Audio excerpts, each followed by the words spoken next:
कल हमने पढ़ा था ऊर्जा के विषय में, तो आज हमको शक्ति के विषय में पढ़ना है। लेकिन इससे पहले कल की थोड़ी बातें रिवाइज कर लें।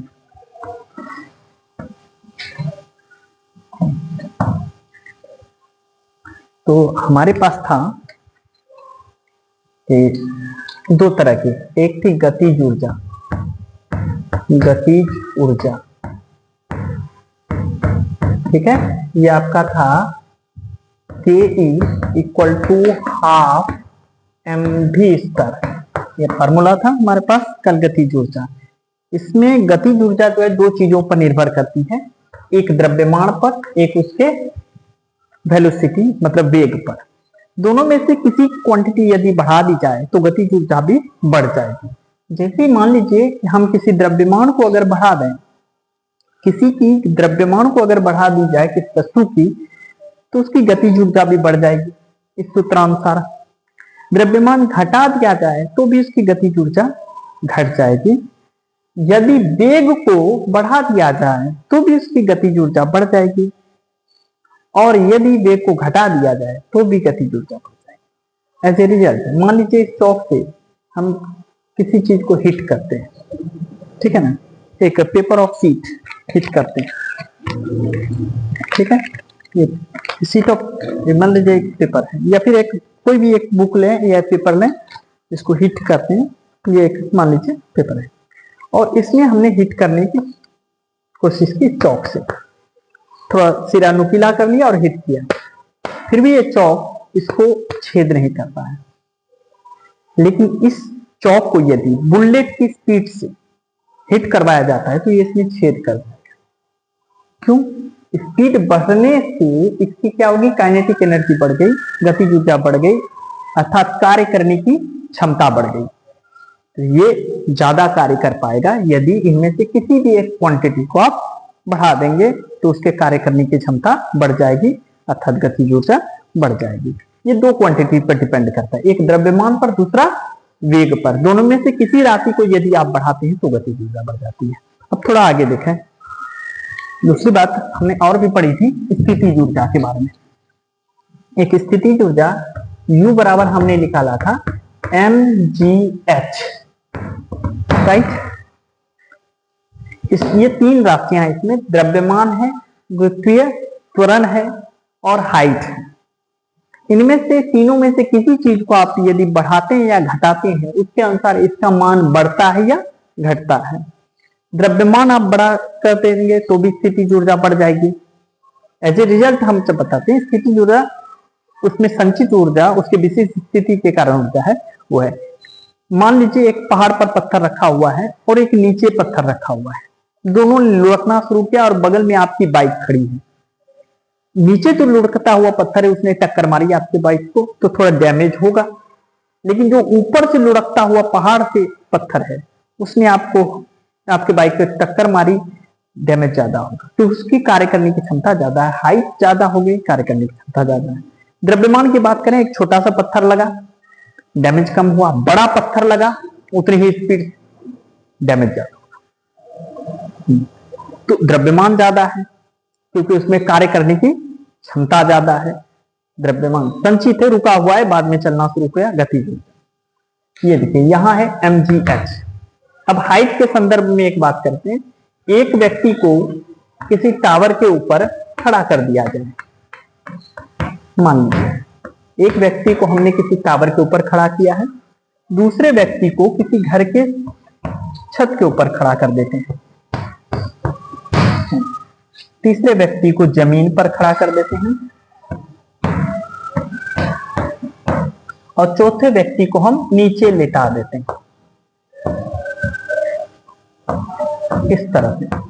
और आपसे पूछा जाए कि भूकंप आ रहा है और भूकंप की स्थिति बन रही है, तो ऐसी स्थिति में सबसे ज्यादा अनस्टेबल कौन होगा, सबसे ज्यादा असंतुलित अवस्था में कौन होगा? तो ऑब्वियसली ये जो टावर पर खड़ा व्यक्ति है ये पहले गिरेगा, घर पर वाला उसके बाद गिरेगा, जो जमीन पर है वो भी लूटेगा, वो भी हो सकता है हिल जाए, लेकिन ये जो लेटा हुआ व्यक्ति है ये कहां गिरेगा? इसकी स्टेबिलिटी सबसे ज्यादा है, ये ज्यादा ही संतुलित अवस्था में है। तो एक बात पता चलती है, जैसे जैसे हम हाइट बढ़ाते जाते हैं उसमें स्थितिज ऊर्जा का मान बढ़ते जाता है। जैसे जैसे स्थितिज ऊर्जा का मान बढ़ेगा संतुलन की स्थिति घट जाएगी, स्टेबिलिटी क्या होगी, घट जाएगी। तो ये अनस्टेबल ज्यादा है, ये उससे थोड़ा कम ज्यादा, तो इससे थोड़ा स्टेबल है, ये उससे, और ये सबसे ज्यादा स्टेबल है क्योंकि इसकी हाइट बहुत कम है, 0 के आसपास इसकी हाइट है सरफेस से। इसके कारण इसकी जो है स्थितिज ऊर्जा जो है वो 0 के आसपास बहुत कम। जिसकी जितनी कम स्थितिज ऊर्जा वो सोचिए स्टेबिलिटी भी उतनी ज्यादा है उसकी, है कि नहीं। तो हाइट बढ़ाएंगे तो स्टेबिलिटी क्या होगी, घटेगी, क्योंकि ज्यादा ऊंचाई पर मान लीजिए इसमें है, ऊंचाई पर गिरने के बाद उसमें ज्यादा कार्य करने की क्षमता बढ़ जाएगी। जिसी तरह हम गुरुत्व के अधीन ज्यादा किसी वस्तु को जितना ऊपर उठाते जा रहे हैं उसकी स्थितिज ऊर्जा में उतना ज्यादा वृद्धि होते जा रही है। इसका मतलब वो उतनी ज्यादा तेजी से गतिज ऊर्जा बनने की ओर अग्रसर हो रहा है, अर्थात स्टेबिलिटी उसकी धीरे धीरे कम होते जा रही है। ये तो कल की बातें थे, अब हम आज की बातें करते हैं, शक्ति की बातें।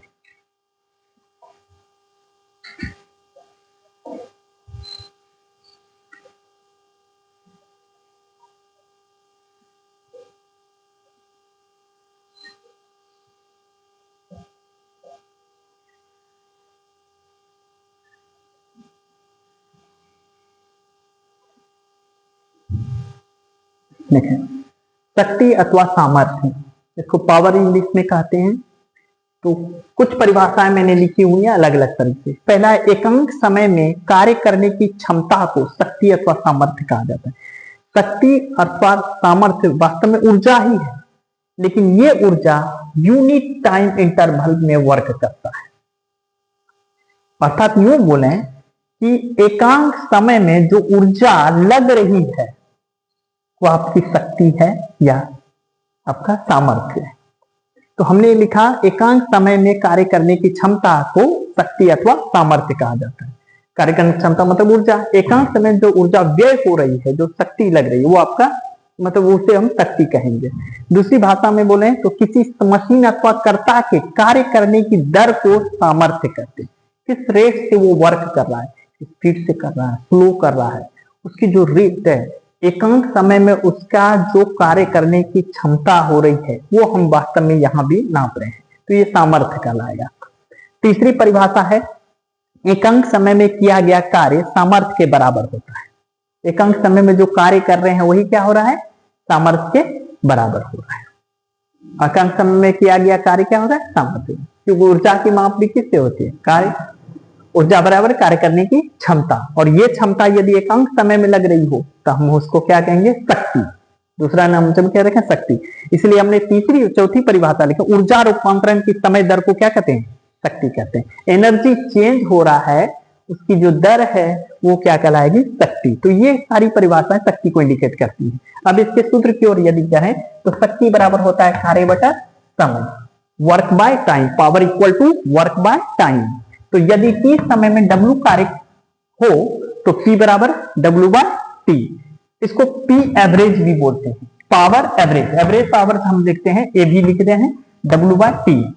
P एवरेज पावर है या औसत शक्ति है, ठीक है, औसत शक्ति को इंडिकेट करते हैं। थोड़ा देख लिया जाए।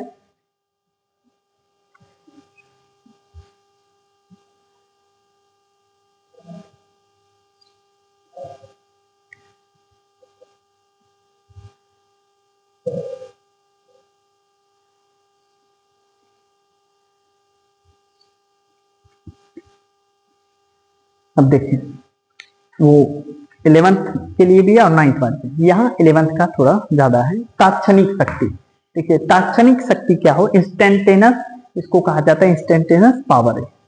तो इंस्टेंटेनियस पावर किसको कहा गया, तो तात्क्षणिक शक्ति को औसत शक्ति के सीमांत मान के रूप में परिभाषित करते हैं। इसको लिमिट लगा दिया जाए यदि उसकी, मतलब dw बाय dt है ना, यदि delta W by delta T, delta W by delta T जो है टेंड्स टू 0 हो जाए तो पावर जो होता है उसको हमसे कहेंगे इंस्टेंटेनियस पावर। हिंदी में बोले तो तात्क्षणिक शक्ति को औसत शक्ति के समीप मान के रूप में परिभाषित करते हैं जबकि समय शून्य की ओर अग्रसर हो, जब उसका टाइम लगभग बहुत कम टाइम लग रहा हो, तब जो जो उस क्षण जो निकाला जाता है उसकी शक्ति, वो उसका क्या कहलाएगा, तात्क्षणिक शक्ति। यदि किसी मशीन या कर्ता द्वारा F बल लगाने पर विस्थापन dr हो, डिफ्रेंसिएशन के टर्म में अब स्पष्ट करेंगे तात्क्षणिक का अर्थ क्या होता है। जैसे तात्क्षणिक वेग पढ़ते हैं कि आप क्या करते हैं कि एक औसत वेग पढ़ते हैं कि यहाँ एक्स वाई जेड कई स्थान है, यहाँ पर ये वेग है, यहाँ से यहाँ तक इतना दूर करते जा रहे हैं। लेकिन अगर किसी खास स्थान को चुन लिया और ये आपने पूछा कि उस समय किसी विशेष समय में उसका वेग क्या है, तो वो तात्क्षणिक वेग आपका हो गया। उसी तरह ये हो रहा है तात्क्षणिक शक्ति। इसको तो इसके F फोर्स लगा रहे हैं किसी मशीन में द्वारा, F फोर्स लग रहा है और उससे विस्थापन जो हो रहा है वो आ रहा है dr। वेक्टर दे रहे हैं, दोनों सदिश राशि है, ये वेक्टर का चिन्ह है, सदिश का चिन्ह ऊपर में दिया जाता है एरो सिंबल। उसके द्वारा किया गया कार्य कब होगा, अल्प कार्य क्या होगा, dw F dr, कार्य बराबर बल गुना विस्थापन। और हमारे पास शक्ति क्या है, शक्ति बराबर कार्य बटा समय। तो हमने dw बाई dt ये फॉर्मूला यूज किया, w की जगह F dr यूज किया। इसमें क्या क्या F क्या है, कांस्टेंट है, बाहर निकल गया, बाकी हो गया dr by dt। dr by dt, dr क्या है, विस्थापन, विस्थापन बटा समय क्या कहलाता है, वेग कहलाता है। तो है ना, तो हमने लिखा परंतु dr बाई dt तात्क्षणिक वेग चला गया, v से इंडिकेट करेंगे तो p बराबर होगा f डॉट v। हम जानते हैं p बराबर f डॉट v, और डॉट प्रोडक्ट में हम आपको बताए थे a डॉट v बराबर ab cos थीटा होता है, तो हम यहाँ लिखेंगे f b cos थीटा। ठीक है, तो ये हुआ आपका किस चीज के लिए, तात्क्षणिक शक्ति के लिए। कुछ बातें और भी पढ़ें, देख लीजिए थोड़ी सा सब निकाल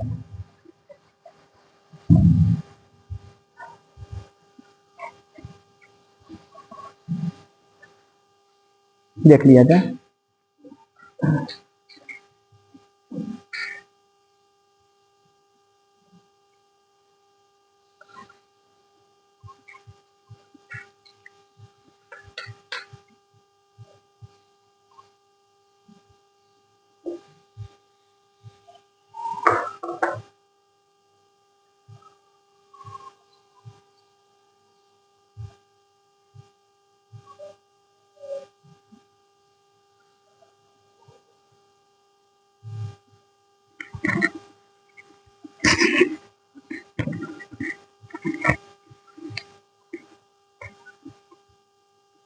है कि नहीं, हम बताते हैं।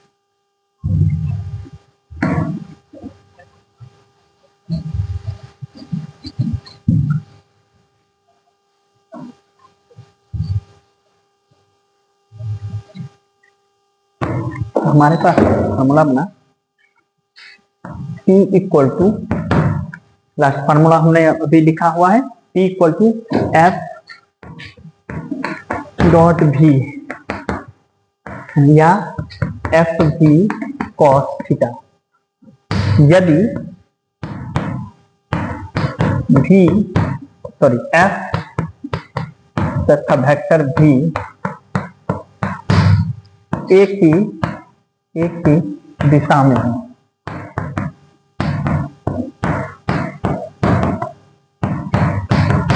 जब इधर फोर्स भी अप्लाइड कर रहे हैं और वेग भी इधर ही लग रहा है, तब कार्य के विषय में तब बोला जाए कि कार्य कितना होगा, तो दोनों के बीच में एंगल थीटा कितना होगा, 0 डिग्री। एंगल कितना हो गया, 0 डिग्री। ऐसी स्थिति में हम लिखेंगे P इक्वल टू, यहां लिखें P equal to F V cos 0 degree बराबर F V, direct F V. जब थीटा इक्वल टू 0 डिग्री तब P equal to F V, है ना। तो ऐसे भी आप लिख सकते हैं, P equal to F V के टर्म में भी हम बोल सकते हैं। ठीक है, इस तरह। अब इसका ऐसा यूनिट देखें, पहले लिख दिया जाए।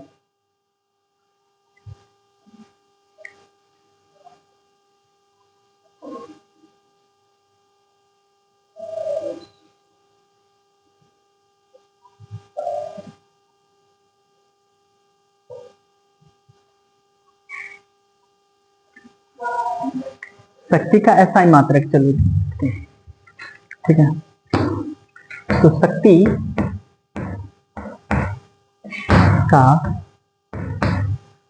एसआई मात्रक बराबर, शक्ति बराबर क्या होता है, कार्य बटा समय। तो कार्य का मात्रक बटा समय का मात्रक, कार्य का मात्रक जूल और समय का मात्रक सेकेंड, तो हुआ जूल पर सेकेंड, ठीक है, जूल पर सेकेंड। और इसी जूल पर सेकेंड को कहा जाता है वाट। तो एक joule per second equal to 1 watt, 1 joule per second equal to 1 watt.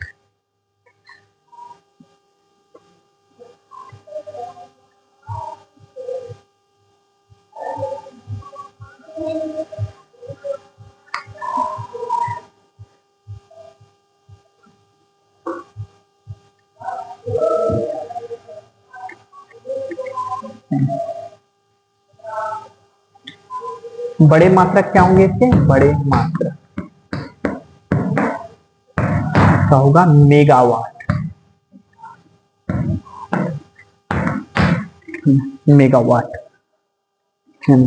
1 megawatt 1 MW, तो 10⁻6 वाट, 10⁻6 वाट 1 मेगावाट हुआ।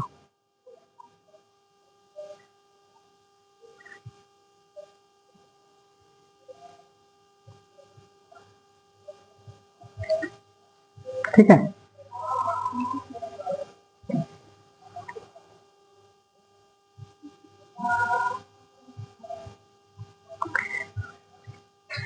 मिटा दिया जाए इधर।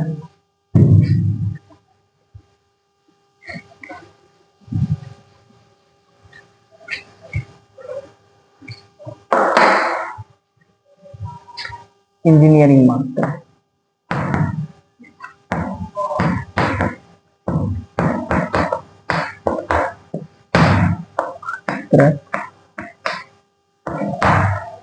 तो इंजीनियरिंग मात्रक जो कहते हैं, व्यवहार में हम लोग यूज करते हैं इंजीनियरिंग मात्रक, अन्य मात्रक प्रयुक्त होता है, उसको कहते हैं horse power, horse power, horse power, power short में इसको एचपी बोलते हैं। 1 HP बराबर 746 वाट, 1 हॉर्स पावर में 746 वाट।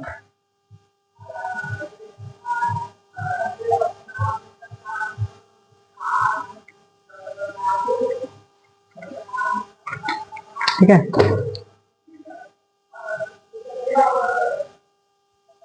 व्यावसायिक मात्रक भी है इसका, ठीक है।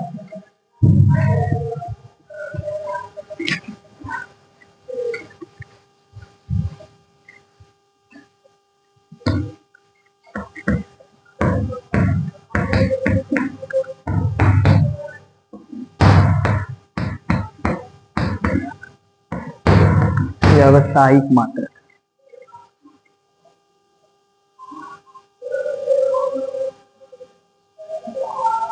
एक किलोवाट घंटा,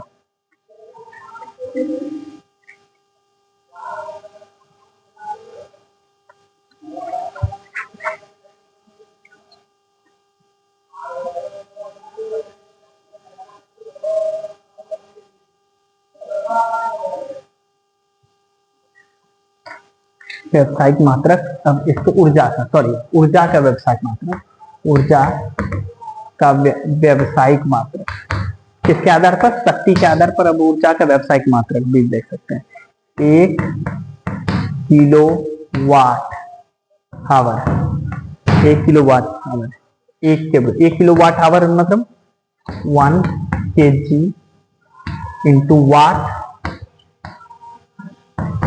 इंटू आवर। 1 kg में से 1000 ग्राम, ठीक है, 1000 ग्राम, या इसको जूल में भी आप कर सकते हैं। 1 kg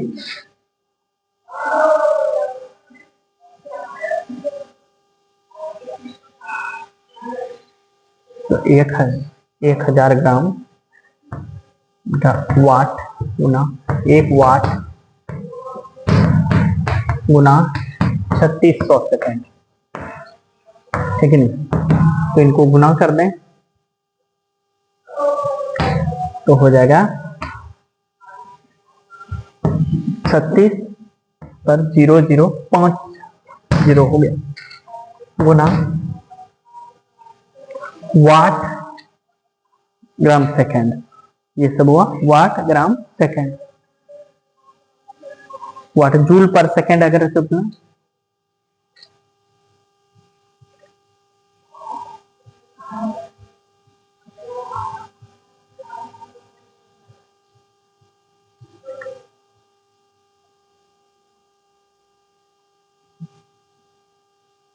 सॉरी यहाँ किलो वाट बोल देते हैं। किलो वाट मतलब होता है 1000 वाट। 1000 वाट, 1000 वाट आवर, यहाँ ग्राम नहीं होगा, 1000 वाट आवर, 1000 वाट। तो यहाँ हुआ 3600 आवर को 3600 सेकेंड, तो 1000 वाट सेकेंड ऐसा लिख सकते हैं। वाट सेकेंड, वाट होगा 3600, इसको लिख सकते हैं 10 पर पावर 5, 10 पर पावर 5, इसको लिख सकते हैं joule per second into second. Second cancel हो गया तो हुआ 36 गुना 10 पर पावर 5 जूल बराबर 3 इंटू 10 पर पावर 6। अगर पॉइंट यहाँ देते हैं तो ये 10 से नीचे डिवाइड करेंगे, 10 से गुना करेंगे, तो यहाँ लाने के इतना जूल। ये क्या हुआ, ये ऊर्जा का मात्रक हुआ किसके आधार पर, शक्ति के आधार पर। जब हमने शक्ति ज्ञात की तो उसके आधार पर हम ऊर्जा का अन्य मात्रक भी हम ज्ञात कर सकते हैं, जो इस प्रकार किलोवाट घंटा, किलोवाट घंटा, किलोवाट घंटा। ये व्यावसायिक मात्रक था किसका, ऊर्जा का। ऊर्जा का व्यावसायिक मात्रक इसको कहा जाता है किलोवाट घंटा।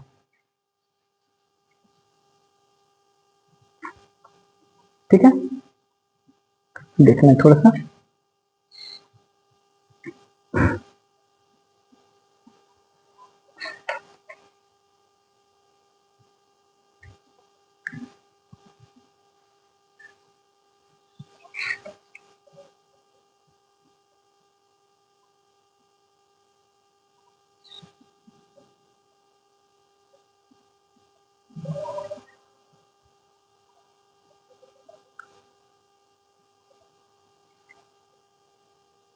ठीक है, मिटा सकते हैं।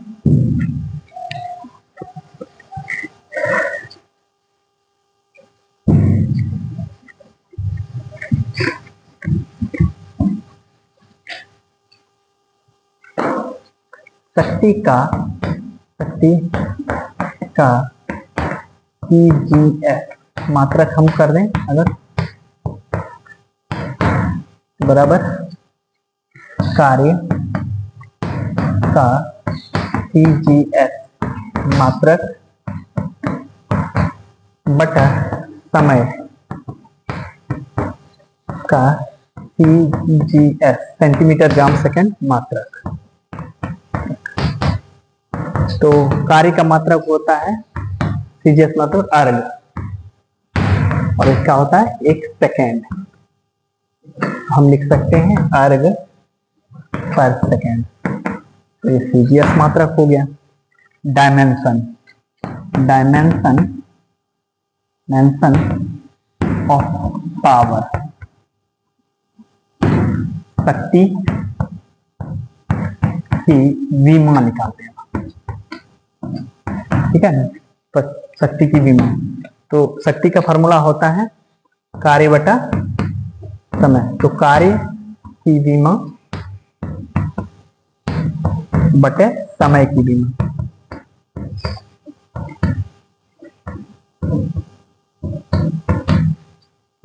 कार्य की विमा अगर निकालना चाहें तो कार्य की विमा ऐसे भी है, कार्य बराबर होता है बल गुना विस्थापन। ऐसे भी अगर नहीं याद है तो बल का फिर निकालें, लेकिन हम लोग ऐसे याद रखेंगे कि कार्य की विमा है।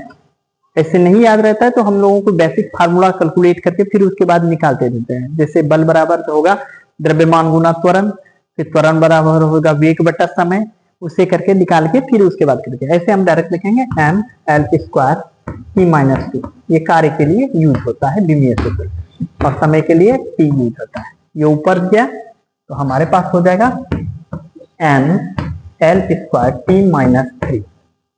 ये हो गया इसका विमीय सूत्र, देख लिया जाए।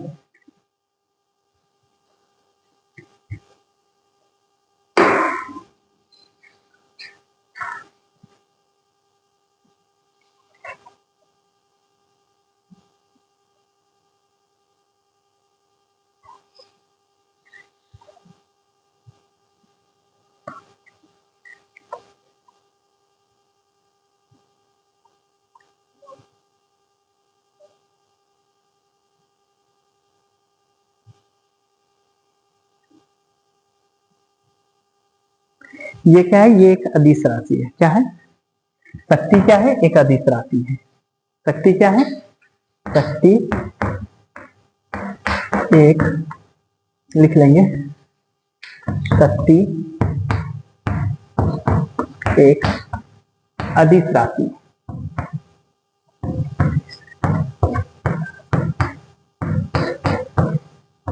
इसलिए डॉट प्रोडक्ट हुआ इसका।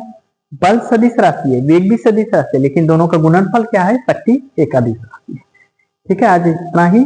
अगले दिन हम लोग इसके आगे पढ़ेंगे। Thank you.